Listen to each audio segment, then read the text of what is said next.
my childhood was pretty ordinary, I would say. Like a lot of you, I'm sure, had a very good connect with nature when you were kids. My favorite animal was the garden lizard. And my generation, we were very lucky because we used to go back to our villages every summer vacation. About 3 months of, playing around in the fields, and it was absolutely amazing. So garden lizard was the most fascinating animal for me. And I'm told also other insects like dragonflies. But my grandmother much later told me, because I was trying to probe that why did I get into this world of animals? So she told me that I used to spend a lot of time looking at geckos on the wall. So maybe something really got into me as a child. So all these little creatures fascinated me. I'm sure like many other children. There's a famous naturalist called David Attenborough. I'm sure you heard about him. He's one of the most, he's like a god for naturalists like me. So once he was asked, how come you are so interested in animals? His answer was so simple. He said that all of us as children were fascinated by animals. That fascination still continues in me. Maybe in you it's gone somewhere. Meaning, as children, all of us are fascinated by animals. But the real change, or let's say the turning point in my life, came because of one single book. Fortunately, my father used to read a lot. He used to have books lying around in the house and used to encourage me to read too. And there was this boy, my schoolmate actually, who studied in a different school. He used to come and join the school bus midway. He had this book in his hand. His name I can't forget. His name is Anurag Agarwal, a tall, studious boy. So I said, wow, can I see it? He gave it to me. And I started reading it in the school bus itself. Then I asked him, can I take it home? He said, yeah, but you have to give it back tomorrow because it's a school book. I have to give it back to the library. I read the whole book, I think the same night. I never slept. It was fascinating. It was Jim Corbett introducing me to a world of animals. I just went into that world. And I never gave this book back to him, by the way. I paid a fine or something, but I kept the book, kept reading it. And I grew up in Hyderabad, where the payments on Sunday used to have a lot of second-hand books. So I started going and looking for books on animals. So much so that those vendors got familiar with me and they used to call me, Janwar ka kitab. So I used to go and read more books. That's how I got deeper into the world of animals. But once again, that very moment came when I went to Jim Corbett National Park itself.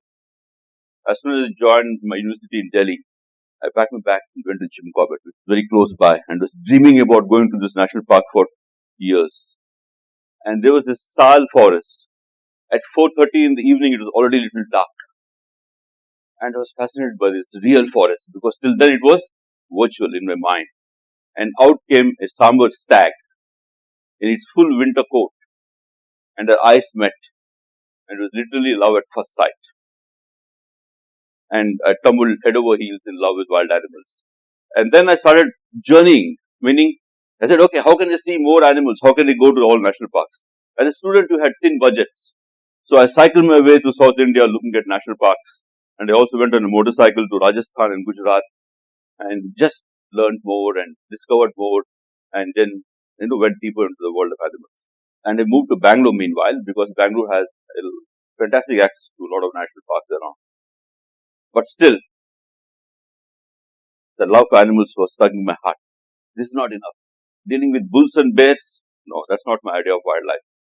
What next? And there came a small advertisement in a newspaper saying that a company was looking for naturalists. I said, wow, this is my chance. I was 32, but still I said, this is my chance.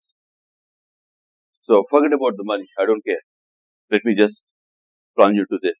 So for 1/10 of what I was earning as a stockbroker, that was the salary they were paying for a naturalist, I just grabbed that job and I became a naturalist.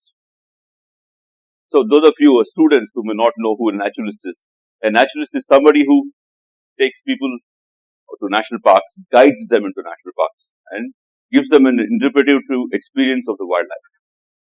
So I got that job and I started meeting these amazing people from all over the world coming to see wildlife.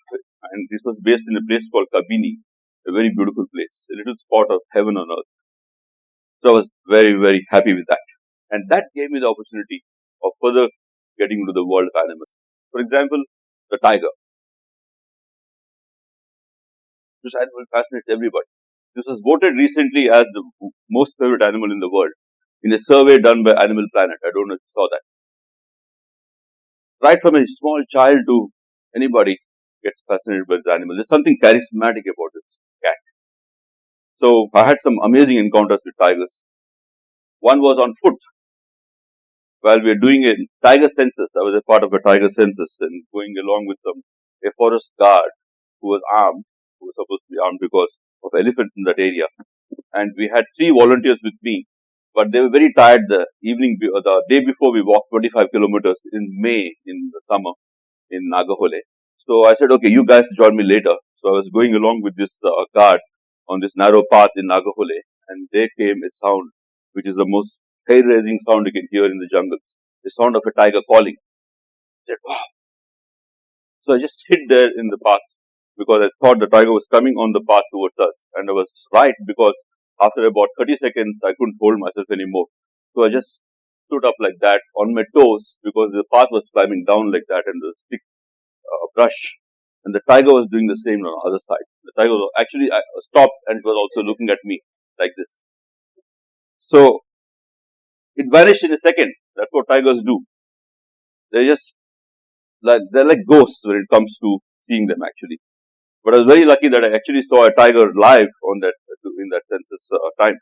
The question is, yeah, these are beautiful animals, but we may all ask, just like Vanita spoke in the little ahead, saying that we are greedy about using up all the resources. Similarly, when the question is asked, why should we say tigers, we will ask them, our answer would be, what do they give us apart from, the beautiful animals? The fact is that tigers, the habitats they live in, for example, there are 42 tiger reserves in India today. And these 42 tiger reserves in India are catchment for 350 rivers. Without these tiger reserves, there won't be rivers, the catchment, the story we just heard before. So that's where that selfish human being ears pop up and say, oh wow, okay, so rivers, fine. So tigers give us water, literally.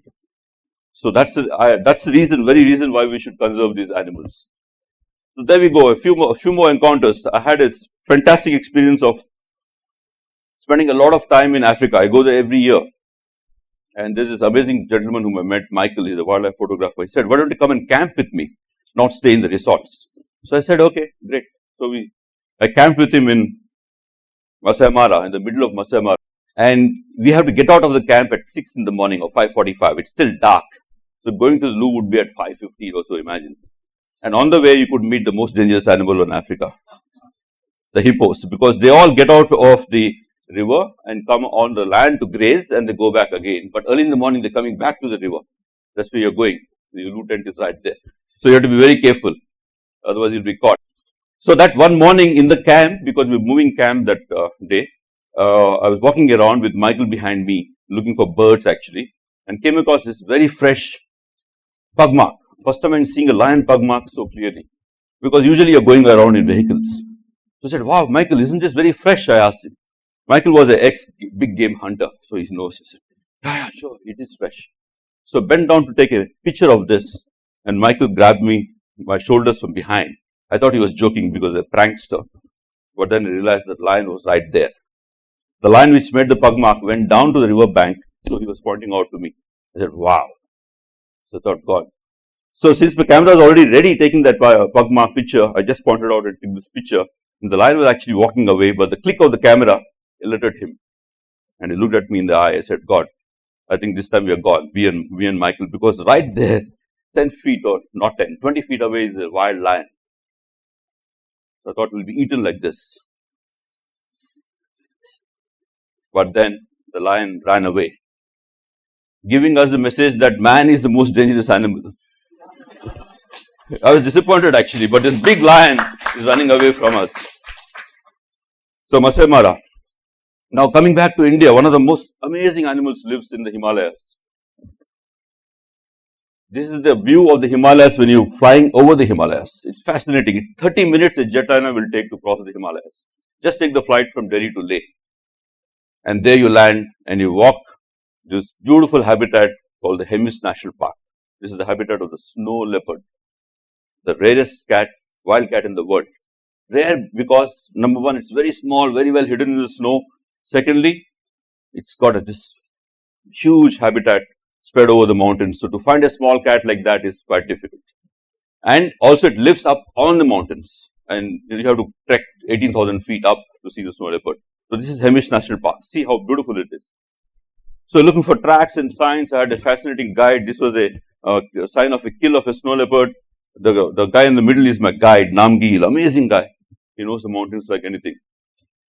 So one day he said, let's follow the sheep of the village. We are staying in a small village in a homestay. I said, why? He said, sometimes snow leopards get attracted. Okay, let's go. So I went looking for the snow leopard in these valleys, and believe me, it's not easy to see the snow leopard. A friend of mine who did a PhD on snow leopards saw his first snow leopard, a glimpse of it after 2 years of work in the Himalayas National Park. So he said, yeah, I can go, but they expect to see a snow leopard? Try your luck. So this was my 4th day into the trip. And then when we came back on the valley following the shepherds were still there, and one of them grabbed the binoculars of my guide and was trying to look around. I asked him, why did he take his binoculars, your binoculars? He said, he thought he saw a snow leopard. I said, okay. He gave the binoculars back to him. And meanwhile, I took out my camera, which is in the bag, because you don't expose it to the cold of the Himalayas. This was February in the Himalayas. So I took it out to take some pictures. And then that guide, the shepherd took the binoculars back again, and they all shouted, Shian, Shian. I said, wow, what is that? A snow leopard came, and actually it was sitting up on the ridge, staring down at the sheep and all of us. Shian is the local name for snow leopard. So when I see these rare animals, I get this feeling that, hey, why am I so lucky with these animals? I am indeed very lucky, because maybe deep inside the feeling is that these animals are coming to show themselves up, and for me to come and share what they're trying to say, the message to all of you. Because snow leopards, for example, are extremely rare. There are only 250 of them left in the wild in India and Nepal, and another 200 odd in Mongolia and those regions. For 500 of these wildcats left in the world. And as you know, because of climate change and other reasons, a lot of them are getting, they're disappearing. So from gorillas, that year I was very lucky. I went to the Bornean rainforest trying to look for orangutans. And forget about trying to look for it, the orangutan came looking for me. We were taking a walk in this nature reserve. I was there. I had my Australian host with me. She works a lot with wildlife in Indonesia. And there were 2 other guides who were also supposed to train as nature guides. So we're walking down this path. Eventually, we're supposed to go to an orangutan place. But on that narrow path itself, an orangutan was walking towards us. So I said, I don't even know the local language. I just looked at them. They pointed out a small spot along the path, little away from the path. I said, okay. I just went and crouched there like that. It was the first time I'm seeing this wild animal in my life. Tiger, at least, I have little experience. And I looked back, and both this tall Australian host of mine, woman Claire, and the 2 guys disappeared. Nobody was there, because actually there was no space for them. They just put me there and they disappeared. I took a couple of these pictures, but then I saw this guy, big guy walking towards me. My heart sank. And look how these big apes walk. The great apes walk on their fists like that. I just kept my eyes away from him, because you're not supposed to look at a wild animal in its eye. So he came and sat down not very far from me, where Anirudh is sitting, that far. He just sat down there and he kept looking at me like that. I was looking away, and when he was little comfortable, for example like this, he started grooming himself. That's when I took all these pictures, 2 or 3 pictures, then back again, not trying to provoke him. So I realized that he's actually very comfortable after a point. Initially he sized me, but then he was just comfortable. He's a big male orangutan sitting 30 feet away from you. It was fascinating to meet. And then after about a long 4 or 5 minutes, which seemed like 10 hours, he got up and he started walking away from me. But he kept looking at me once, again he goes, and then he sits again and looks at me. So it was a beautiful, beautiful encounter with this wild animal. You know, you struck a chord with these wild animals. That's the fascinating part about it. Okay, I have to rush. These are some of my travels to the poles to see these beautiful creatures. To the North Pole to look at walruses and polar bears. If you see a polar bear in the wild, believe me, It'll completely transform you. You'll just fall in love with this absolutely beautiful animal. The largest land predator in the world. But climate change is changing everything. This fascinating picture I got when we are very close to the North Pole. Close meaning 500 miles away, but still that's close to the North Pole, because beyond that your ship can't go. It's too thick, the ice is too thick. But imagine, I'm sure you read about it in the papers, that the ice melt, the Arctic ice is at its lowest now, 3.24 square kilometers, 25% lower than what it was 20 years back. And man's greed, we are seeing an opportunity. There's oil there, fantastic. And then there's a passage which is possible, which was impossible till now. It's called the Northern Sea Route, NSR. 2010, 6 ships took that route. 2011, 34 ships. 2012, 56 ships. It's not even thinkable a few years back that ships can take that route. It's opening up, the polar bear habitat is slowly vanishing. So there's oil there, and God knows what all these ships will do. So, going back to man's greed.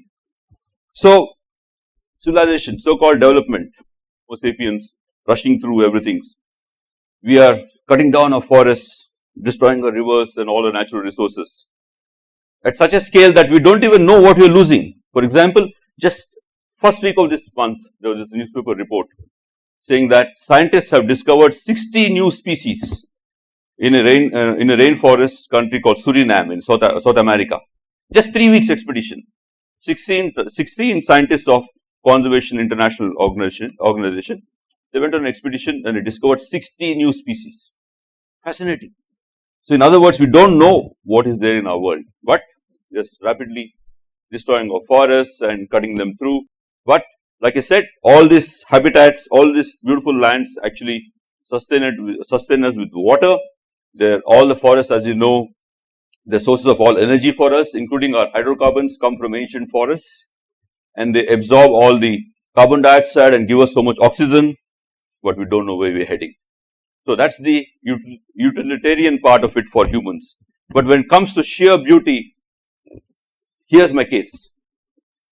The most expensive painting, which was bought by somebody recently, not recently, 3 years back, was this Rembrandt. 1658 he painted that and suddenly discovered. And somebody paid $32 million for this. That's how much? Close to 200 crores. No wonder it's a beautiful piece of art. Great talent from one of our most talented painters ever, Rembrandt. But what about this? This is a work of art by nature. This particular butterfly is the Malabar banded peacock. It's endemic to the Western Ghats. I don't think all the Rembrandts, Van Goghs and M.F. Hussains can ever create this back if you lose it, if it goes extinct. Thank you.